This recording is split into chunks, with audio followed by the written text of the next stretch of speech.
अनंत जीवन में प्रवेश करने के लिए प्यार बात वचन सिखाता है। प्रभु यीशु मसीह पर विश्वास करें और यीशु के करीब हम रहें। यीशु पर विश्वास करें, यीशु के हम करीब रहे, यीशु के हम पास में रहे। मेरे प्रियो, और परमेश्वर का वचन जिस प्रकार से यूहन्ना 6वां अध्याय और उसके 68 पद 68 पद को जब पढ़ते हैं, चेले प्रभु यीशु मसीह से कहने लगे, हे प्रभु, हम किसके पास में जाए?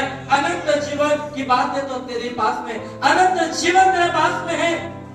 आज यीशु के पास में अनंत जीवन है, आज यीशु के पास में अनंत जीवन की बातें हैं। आज हम प्रभु को छोड़कर हम कहाँ जाए? वचन कहता है कि तुम यीशु से अलग होकर तुम कुछ भी नहीं कर सकते। आज हम प्रभु से दूर होकर, परमेश्वर से दूर होकर हम कुछ भी नहीं कर सकते मेरे प्रियो। इसलिए परमेश्वर का वचन, नीति वचन की पुस्तक 8वां अध्याय और उसके 35 पद को जब पढ़ते हैं, परमेश्वर का वचन आप पर कहता है, क्योंकि जो मुझे पाता है वो जीवन को पाता है। हालेलुया। नीति वचन में कहता है, जो मुझे पाता है वो जीवन को पाता है। यदि आपने यीशु को पा लिया, आपने जीवन को पाया। यीशु को पाया, आपने अपने जीवन को परिवर्तन कर लिया। और बाइबल कहती है, जो यीशु को पाता है वो जीवन को पाता है, क्योंकि यीशु के पास में स्वर्ग के राज्य का अधिकार है। इसलिए प्रभु यीशु मसीह ने कहा, स्वर्ग और पृथ्वी का सारा अधिकार मुझे दिया गया है। वो यीशु के पास में स्वर्ग और पृथ्वी का अधिकार है। और यीशु के पास में एक अधिकार और भी है, वो अधिकार ये है कि वो आपको अनंत राज्य में प्रवेश करा सकता है। इसलिए परमेश्वर का वचन कहता है, हमको यीशु मसीह पर विश्वास करना, यीशु के साथ हमें चलना। यीशु के साथ चलना कठिन है, सरल है।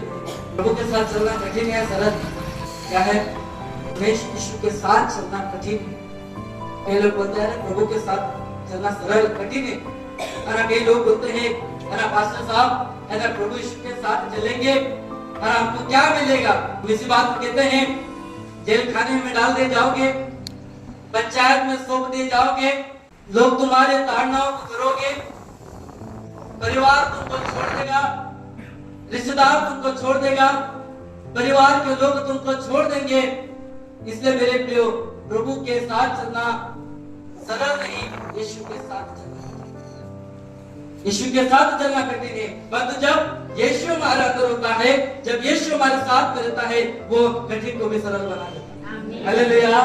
कठिन को भी सरल बनाने वाला परमेश्वर। और परमेश्वर का वचन जिस प्रकार से प्रकाशित वाक्य की पुस्तक उसका 2वां अध्याय और उसके 3 पद को पढ़ेंगे कि परमेश्वर का वचन वहां पर क्या कहता है? तू धीरज धरता है, बाइबल कहती है, तू धीरज धरता है और मेरे नाम के लिए दुख उठाते उठाते थका नहीं। और मेरे नाम के लिए तू दुख उठाते उठाते थका, दुख उठाते उठाते, कभी भी दुख उठाते उठाते हमको थकना नहीं। क्यों हमारे जीवन में परेशानी आई? क्यों हमारे जीवन में बीमारी आ गई? क्यों हमारे जीवन में तकलीफ आ गई? क्यों हम परेशानियों में घिर गए? बट वचन कहता है ना, तू धीरज धरता है और तू धीरज धरता है और मेरे नाम के लिए दुख उठाते उठाते थका। यीशु के नाम से यदि दुख उठा रहे हैं, उसमें कभी थकावट को महसूस मत करना, क्योंकि वचन कहता है यशा में कि वो थके हुओं को एक नया बल देता है। हालेलुया। वो थके हुओं को नया बल देने वाला परमेश्वर। और परमेश्वर का वचन प्रेरितों के काम की पुस्तक का 14वां अध्याय और उसकी 22 पद को जब पढ़ते हैं, परमेश्वर का वचन वहां पर क्या कहता है? और चेलों के मन को स्थिर करते रहे और यह उपदेश देते थे और यह उपदेश देते थे कि विश्वास में बने रहो, कि विश्वास में बने रहो। यदि आप यीशु के पीछे चल रहे हैं, यदि आपको अनंत राज्य में, अनंत स्वर्ग में यदि आप जा रहे हैं और उस रास्ते पर, उस मार्ग में यदि चल रहे हैं, बाइबल कहती है विश्वास में बने रहो, विश्वास में, जोर से बोलो, विश्वास में बने रहो। विश्वास में हमको बने रहना। प्रभु यीशु मसीह ने कहा, एक दृष्टांत, एक उदाहरण प्रभु यीशु मसीह ने दिया। एक व्यक्ति ने अपना घर बालू रेत पर बनाया और आंधी आए, तूफान आए और लहरों की वो घर जो है गिर गया। पर एक व्यक्ति ने, एक इंसान ने अपना घर चट्टान पर बनाया, आंधी आए, तूफान आए, लहरें भी उठी, पर वो घर कभी नहीं गिरा। आपका और मेरा ये घर, यह विश्वास में बना रहना घर होना चाहिए। आपका और मेरा जीवन विश्वास में स्थिर रहना चाहिए।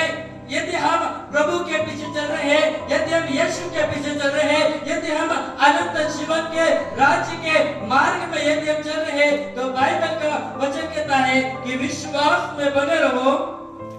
और यह कहते थे हमें बड़े क्लेश